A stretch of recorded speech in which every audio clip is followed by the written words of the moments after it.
red. Grapefruit juice? Ruby red. Yeah, it's got a surprisingly sweet taste that grapefruit juice never had. It's sweet. New Ocean Spray Ruby Red Grapefruit Juice drink, because there's grapefruit juice. And now there's surprisingly sweet Ruby Red.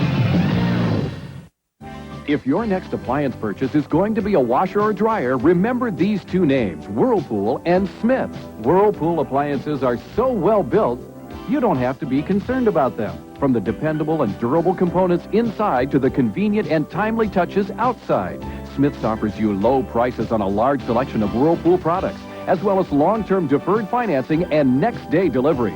So if your next purchase is a washer or dryer, remember these two names, Whirlpool and Smiths. Pete Schulberg, cyclist by day, anchor by night. Hello, I'm Jim Moray. And I'm Janet Zapala, and this is E.D.J. Entertainment Daily Journal for Thursday, October 10th, 1991.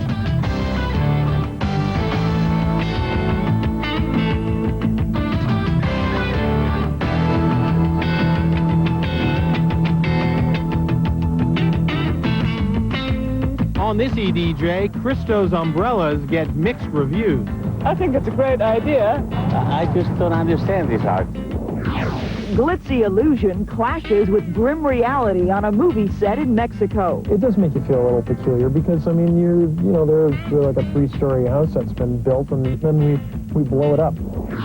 Actors who direct, and why. I only got to direct this film because Charlie insisted on it. And the nerd who went Hollywood. Rap chemist Gabe Green gets his Ph.D. in showbiz schmooze. I want to show people that I can be a diversified, all-around entertainer.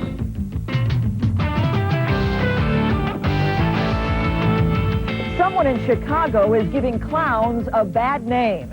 There have been several Homie the Clown sightings in the Windy City, and no one's laughing. Can we smash a cream pie in your face? Homie the Clown, played by Damon Wayans, is one of In Living Color's most popular characters.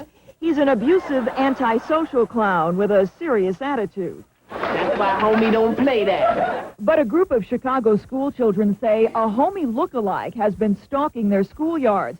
In the last few days, there have been at least 50 reported Homie sightings. At this elementary school, officials spent yesterday calming frightened children who say they saw the Homie look-alike hanging around watching them. We've been informed that there is some rumors about Homie the Clown being impersonated throughout the neighborhoods and going past some schools. Chicago police refuse to comment on the Homie sightings.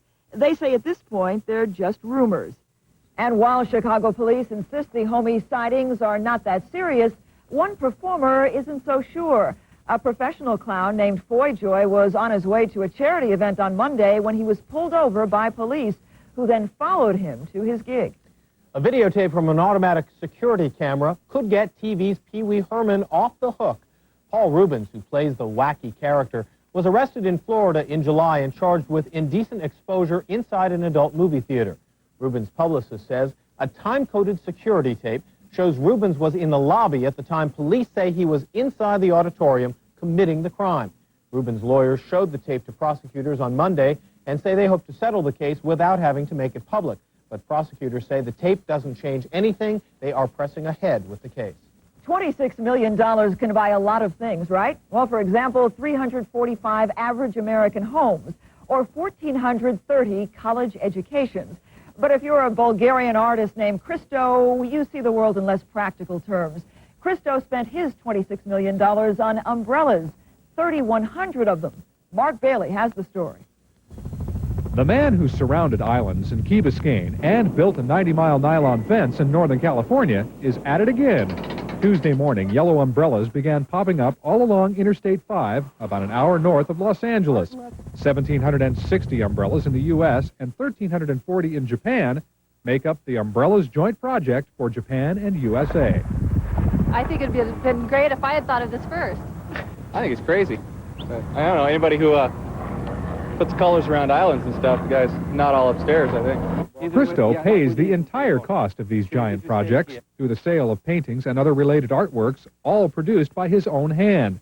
While he hopes to break even, others plan on coming out ahead. We have keychains, we have banners, we have visors, mugs and sports cups. He does not have any sponsors, partners. He doesn't sell books, T-shirts. He doesn't take royalties on books or films. The only money that is spent is on money that he produces himself. Christo's latest project will no doubt once again raise the question of what is and is not art. But no matter which side of that question you come down on, you do have to admit one thing. $26 million is a lot of dough to spend on umbrellas. I can find a lot of things I can spend the money on, but not on the umbrellas. I'd buy a home first. A couple houses, a nice boat maybe. Travel. And travel. Buy a bunch of bikes. And charities. And charities. Probably buy a Van Gogh. And help the homeless. That's a charity. Well, you have until the end of this month to decide if Christo's umbrellas are worth the money. That's how long the exhibit will last. After that, the umbrellas will be dismantled and recycled. Not a single one will be sold or left intact. We don't usually report movie openings on E.D.J., but we've made an exception for a picture called The Taking of Beverly Hills, which comes out this weekend. It's an implausible story about a group of terrorists who seize the famed shopping district of Rodeo Drive, then blow it up. More interesting to us was the potentially explosive combination of glitzy illusion and grim reality behind the scenes during the making of Beverly Hills. Bryn Friedman was there, and she's here now with this report. Jim, even in a town where movies are king, everyone knows you can't destroy a real street in Beverly Hills. So in this case, the producers did what more and more filmmakers are doing. They built their set in a place where property values and wages are considerably lower. Gucci, Giorgio, Montana, Bull Miche, pricey stores in the world's most exclusive shopping district? Not quite. This Rodeo Drive was built nearly 2,000 miles south of the real one, on the outskirts of Mexico City. Here, against a backdrop of overpopulation and poverty, Hollywood erected one of its most elaborate backlots. Beverly Hills, the symbol of American material excess, smack in the middle of a third-world slum. On the site of a former garbage dump, they shot a movie called The Taking of Beverly Hills, and the juxtaposition was so jarring that even some of the film's actors, like Matt Frewer, found it unsettling. Yeah, it does make you feel a little peculiar because, I mean, there's like a 3-story house that's been built and beautifully crafted, as you can see, and then we blow it up. I don't know, it's kind of weird.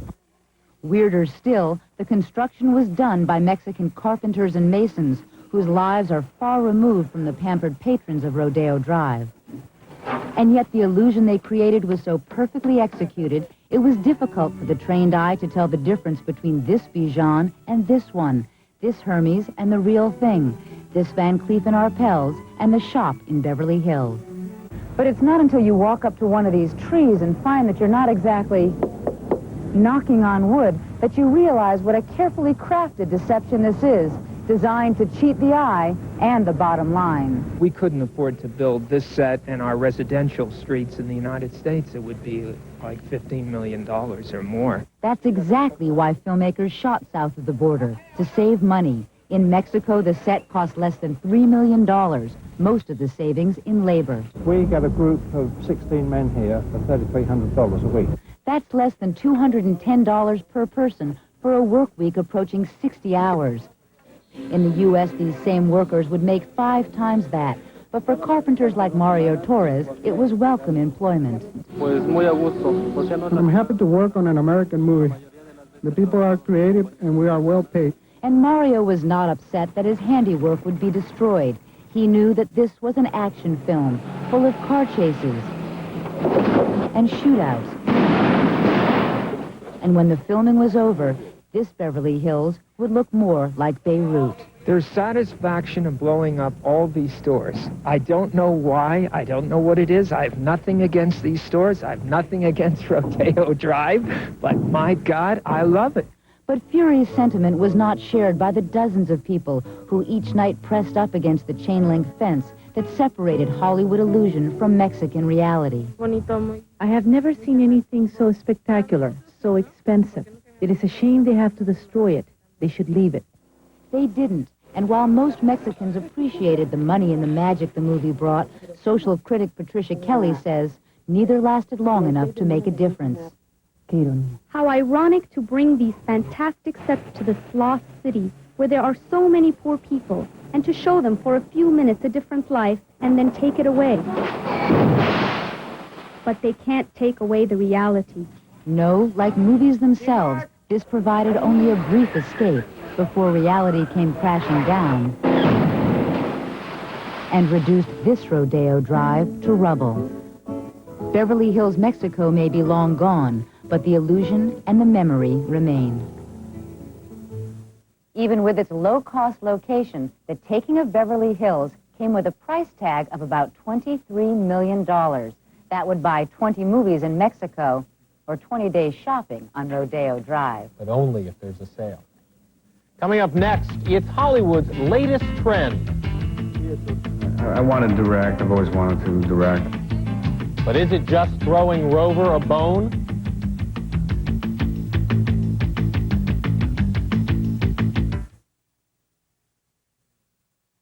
Have you been told that you can't finance a car because of bad credit or bankruptcy?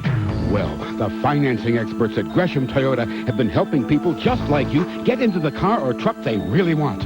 For next to nothing down, you can get back behind the wheel and reestablish your good credit. So come by Gresham Toyota today and choose from hundreds of quality cars and trucks and drive home a great deal right now. From Gresham Toyota, 242nd in Division, where you've got a friend in the car business. It's live with Regis and Kathy Lee. He's too bad for you. What a lucky guy I am That's to sit right. between two of the most beautiful women in the world. The show everyone's talking about. I've been a secret watcher of your show for many years, Regis. kidding, Bill. I'm coming out today. The hosts everyone's talking about. You guys are such an amazing hit. So get in on the fun Just keep trying to make me look bad. with Regis and Kathy Lee. That's funny. Regis and Kathy Lee, now weekday mornings at 9, only on Channel 8. Brenda's work is something that you kind of, all you can do is admire it. At least all I can do is admire it, because I certainly couldn't copy it or do anything similar to that. She sees it, it goes in her brain, and then it comes back out into her hand and onto a piece of paper or onto a piece of canvas. I'm constantly going, why can't I do that? We all swear that we're going to do is like start taking her doodling and start hoarding it and saving it for when she becomes the famous Brenda Braxton. Real people really worth watching. News 8. Hello, I'm Pete Schulberg from News 8 with an Earth Alert tip of the week. Our cars are a lot more fuel efficient than they were 20 years ago. But we Americans still waste up to 2 billion gallons of gasoline a year because of underinflated tires. Keeping the right amount of air in your tires can improve your gas mileage by up to 5%. Radial tires improve gas mileage even more. This Earth Alert tip from Channel 8 and Portland General Electric.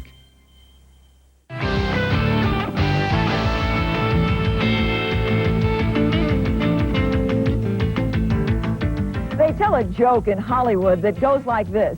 Mother Teresa is being awarded the Nobel Peace Prize, and after the ceremony, they ask her what she'll do with the money. Give it to the poor, open a new hospital. What I really would like to do, says Mother Teresa, is direct. It seems everyone in this town would like to direct, and as Peter Quinhakis tells us now, one particular group is getting its chance.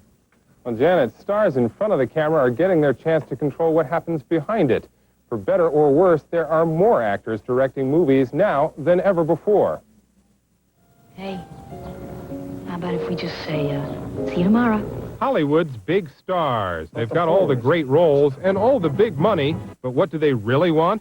I want to direct. I've always wanted to direct. And cut! The 90s may well be the watershed decade for actors who direct movies. Most recently, Jodie Foster's Little Man Tate, Sean Penn's The Indian Runner, and Kevin Costner's Dances with Wolves. What's the appeal? Because it looks like unlimited power. You can get an entire room of 300 people silent with a look or a word. Everybody is looking to you. It's an immensely appealing power, and you can't blame an actor for wanting to do it. Great supper. When Penny Marshall was directing her first hit movie, Big, she admitted she sometimes wondered why she was taking on the intense directorial headache. As an actress, I know it's even though you work hard and you're out there and, there's a lot of pressure, you get to go home earlier and there's a lot more rewards you get. They treat you better, they give you flowers, they do all that stuff. So, yeah, I thought a lot about why am I doing this? Why don't I just act? But with millions at stake, why are studios so open to the idea of having their stars direct? I think there's a trade-off factor here, that studios once in a while will throw a bone to an actor and say, okay, we know you want to do this. I think probably the reason that Jodie Foster was in Little Man Tate was so that she could direct it. I think one could suspect that Eddie Murphy's directing job, which was Harlem Nights, was a bone tossed by a studio who very much wanted him to come back and make more movies as an actor. I got a son damn near your age. You didn't know that, did you? And sometimes those bones are tossed to please a family member of the director. I mean, let's face it, nobody's beating down my door to direct a film. I only got to direct this film because Charlie insisted on it. No. I want the door to stay open. I want the door to stay open. The whole point is that they find the car with the door open. So how do actors rate as directors? Some, like Rob Reiner and Ron Howard, have risen to the top of the field.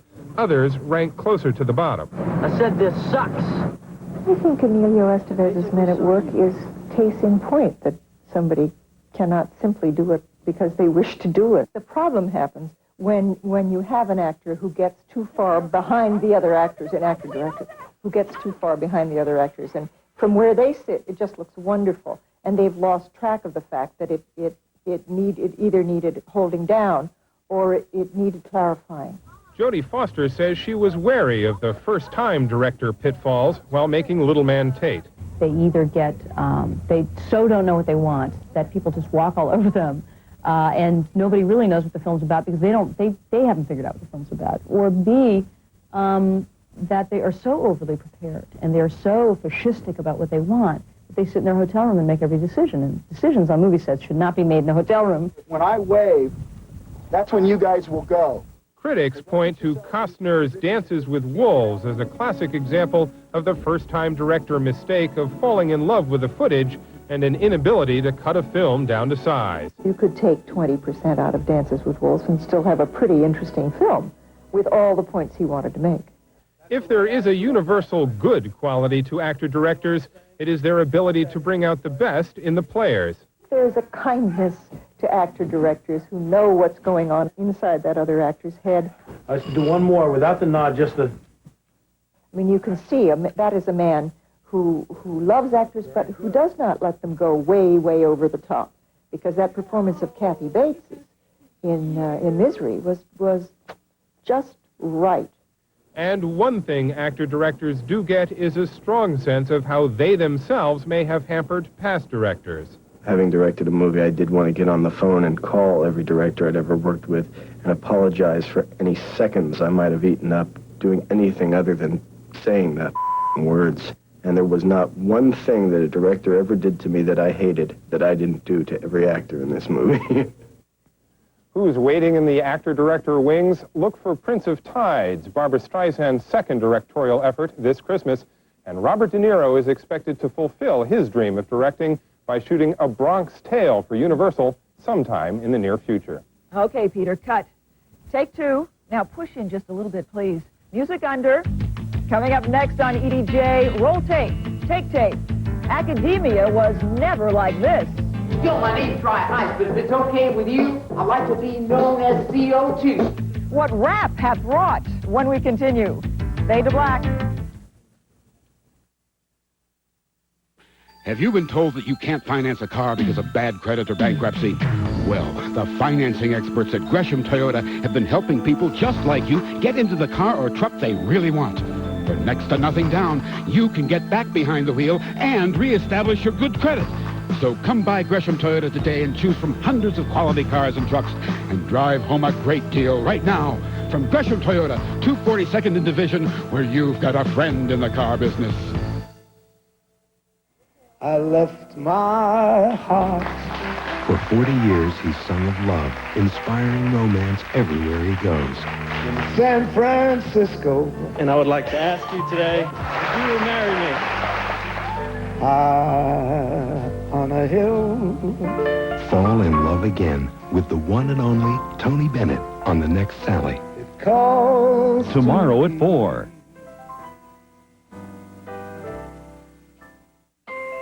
Night, honey. Is he asleep? Yes, now it's our time. Great. Let's have a fire. When it seems there's no time, there's always time for a convenient natural gas fire. Nice. Call for your free natural gas fireplace home decorator's guide. Good morning. Good morning. Ah, a warm, cozy fire. What a nice way to start the day. To enjoy the comfort of a high-efficiency natural gas fireplace, call for your free home decorator's guide. It's full of ideas on how to decorate with natural gas fireplaces.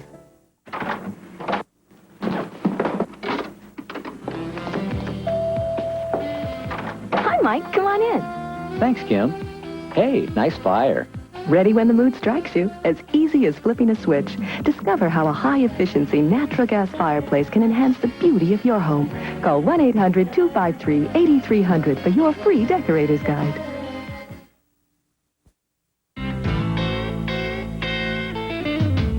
An Oscar-winning actor plays the name game, and the little tramp gets his ladies. Mitchell Fink is here with the trade secrets. Jim, some weeks ago, I reported that director Richard Attenborough had tendered offers to the 5 actresses he wanted as co-stars in his movie Chaplin, the life of the legendary screen star Charlie Chaplin. While Attenborough has yet to hear from Robin Wright and Winona Ryder, I can tell you the other 3 said yes. Diane Lane has agreed to play Chaplin wife Paulette Goddard. Penelope Ann Miller will play Chaplin's first leading lady, Edna Purviance. And Marissa Tomei said yes to playing Max Sennett's girlfriend, Mabel Normand. And some shocking news for actor Richard Dreyfuss, who learned recently that for his entire life he has been mispronouncing his last name. Dreyfuss will next appear in the HBO movie Prisoner of Honor, based on the historic Dreyfus affair, spelled the same but pronounced differently, in which the man Alfred Dreyfus is wrongly imprisoned for espionage in turn-of-the-century France. It is largely because of the famous case that Europeans have always called the actor Richard Dreyfuss. I'm Mitchell Fink, and nobody mispronounces my name, Mitchell. With a genius IQ, Gabe Green entered college at age 11, got his master's degree before he could drive, and now teaches university chemistry at the age of 18.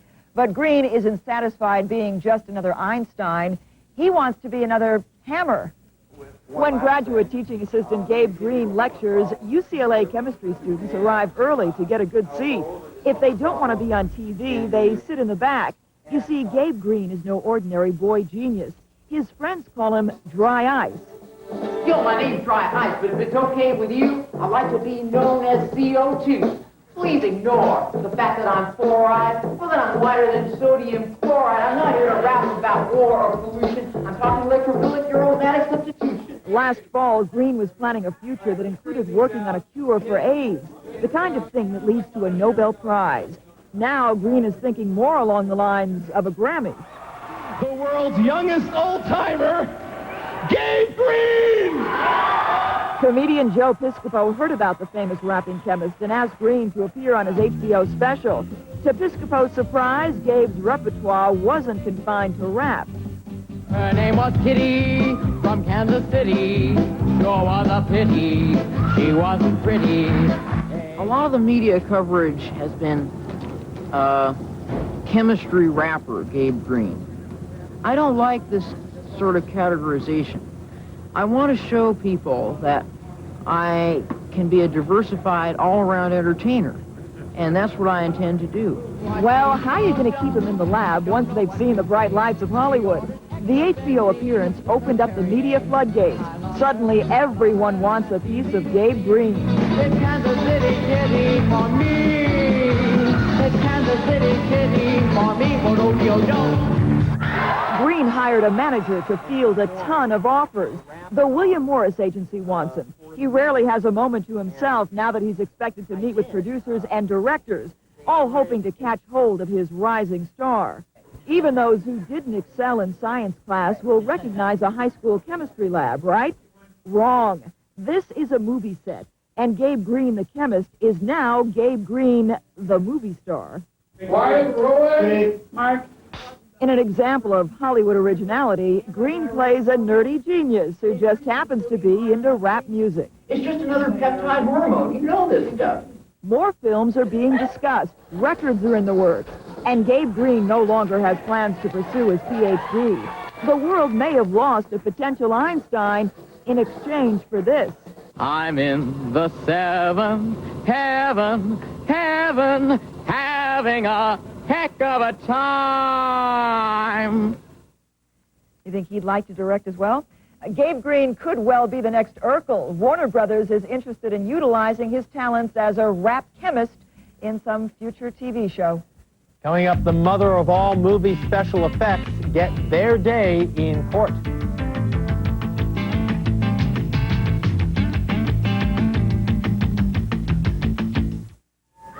The most advanced roll then. The most advanced roll now. New Scott Towels Mega Roll. Double the towels of the leading regular roll, but not double the price. New Scott Towels Mega Roll for the new age of cost consciousness.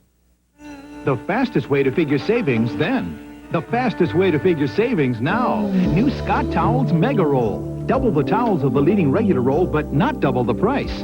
New Scott Towels Mega Roll for the new age of cost consciousness.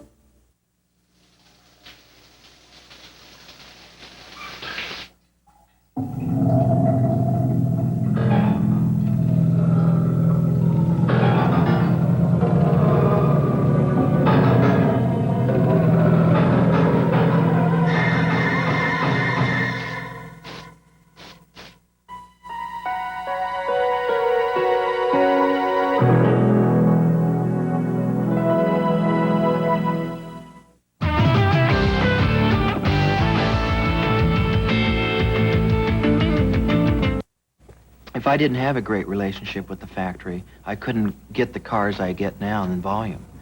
The availability of some of these products is scarce, as people know, and we don't have a problem with availability. We can get the cars. We have a tremendous selection of automobiles, 5 dealerships, 4,000 cars in stock, and that's what people want. So that's why I say, if you don't come see me today, I can't save you any money. Some occasions are planned in advance. Other events are not. In which case, a trusted name in auto glass, Speedy, always has a place reserved for you. We're close by, and whether it's a small ding repair or total glass replacement, we'll handle the entire problem and have you back on the road in next to no time. For all your auto glass needs, just call Speedy. If you watch Pete Schulberg's News 8 series on marriage in the 90s, you saw his story. Marriage to me means that you're going to go through life and you're going to share all those experiences and you're going to have fun. Having that person there and sharing life's experiences with that person, to me, has got to be the best thing in the world. For news that works for you, watch us weeknights on News 8 at 5.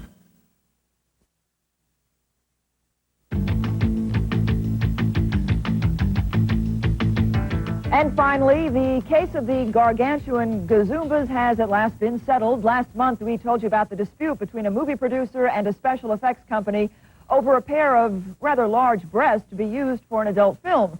Well, the effects house charged $2,500 up front for the props, but the producer refused to pay the balance upon delivery because he said, well, they didn't quite measure up. So he sued for a refund, and the company then countersued.